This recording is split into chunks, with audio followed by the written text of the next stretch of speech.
anak-anak muda umurnya 15 tahun sama 16 tahun. Dua orang anak muda dari Ansar. Namanya Mu'adz ibn Afra dan Auf ibn Afra.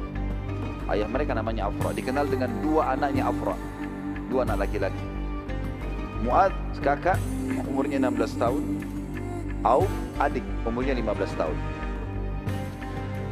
Abdurrahman ibn Auf menyebutkan di dalam perang Badar, kisah sahih riwayat Bukhari Muslim, dia mengatakan pada saat aku sedang melihat perang berkecamuk dan aku berada di pinggiran kancah peperangan, tiba-tiba saja aku didatangi oleh seorang anak muda Ansar bernama Mu'adz ke sebelah kirinya, lalu berkata, "Hai paman, mana Abu Jahal?"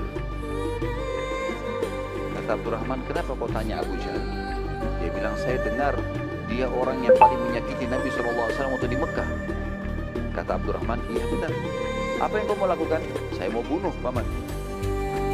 Jadi anak muda ini bukan nyari prajurit-prajurit biasa, mana kepalanya itu. Kepala orang kafir nih, pimpinan perang itu memang kebetulan Abu Jahal panglima perangnya. Pimpinannya, kalau Muslim dipimpin oleh Nabi SAW, kalau Quraisy di perang Badar dipimpin oleh Abu Jahal. Maka kata Abdurrahman, nanti kalau saya lihat dia, saya akan tunjukkan, karena Mu'adz belum pernah lihat Abu Jahal.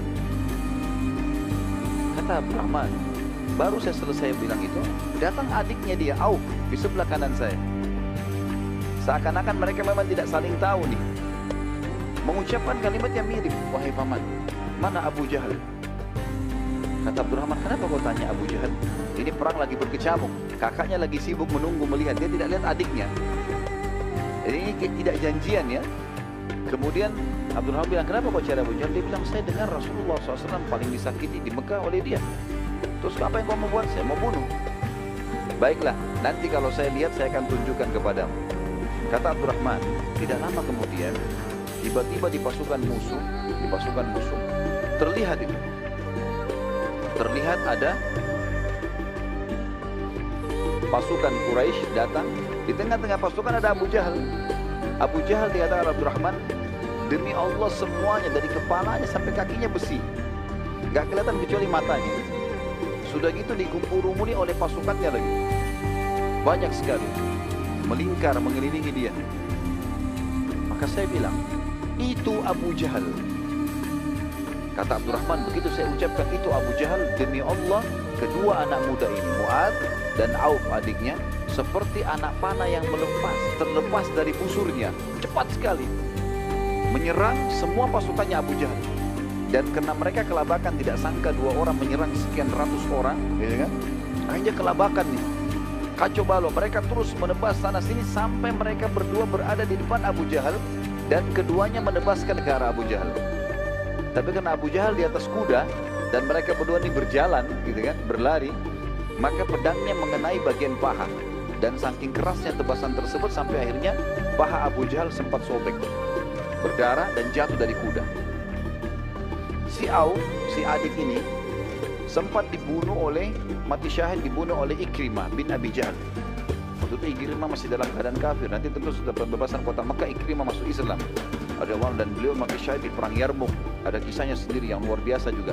Waktu itu masih dalam keadaan kafir. Anaknya Abu Jahal, dia menyerang Auf, Auf mati terbunuh, si adik. Si Mu'adz berusaha melarikan diri karena Abu Jahal sudah kena.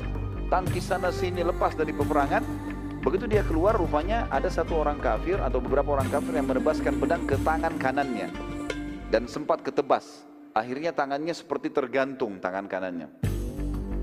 Dia pun keluar dari kancah peperangan.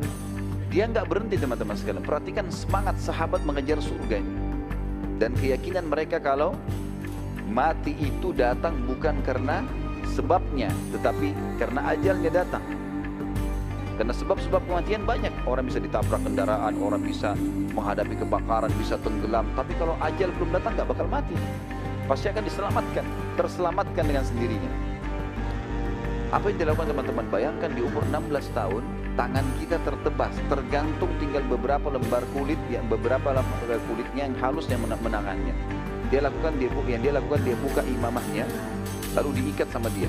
Tangannya disatukan, tangan kanannya diikat sama dia di punggungnya dengan imamahnya supaya bisa bertahan. Lalu dia masuk lagi nyerang. dengan tangan kirinya.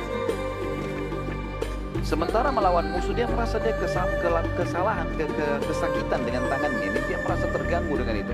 Dia keluar dari kancah peperangan, imamahnya dibuka, tangannya diinjak sama dia, ditarik, dikeluarin tangannya, karena sudah mengganggu nih, nggak bisa berfungsi lagi. Setelah itu dia masuk menyerang teman-teman sekalian umur 16 tahun dengan tangan kirinya sampai terbunuh mati syahid. Dua anak muda yang luar biasa ini. Di sini teman-teman sekalian, karena perilaku dua orang ini, ulama sepakat bahwasanya kekalahan musyrikin setelah izin Allah di Badar, selain janji Allah, adalah perannya dua orang ini. Kenapa? Karena ternyata setelah Abu Jahal jatuh dan orang-orang kafir Quraisy tidak ada yang bisa mengobati karena besarnya sobekan di pahanya dan berdarah banyak, akhirnya mereka kelabakan gara-gara itu. Pimpinannya sudah luka. Dan mereka takut, khawatir jangan sampai dari pasukan muslimin keluar lagi dua orang seperti ini yang menyerang tiba-tiba. Akhirnya Abu Jahal diurus, dirawat, dikeluarkan dari kancah peperangan oleh mereka, dan muslimin berkecamuk lagi peperangan, masih berperang yang lain.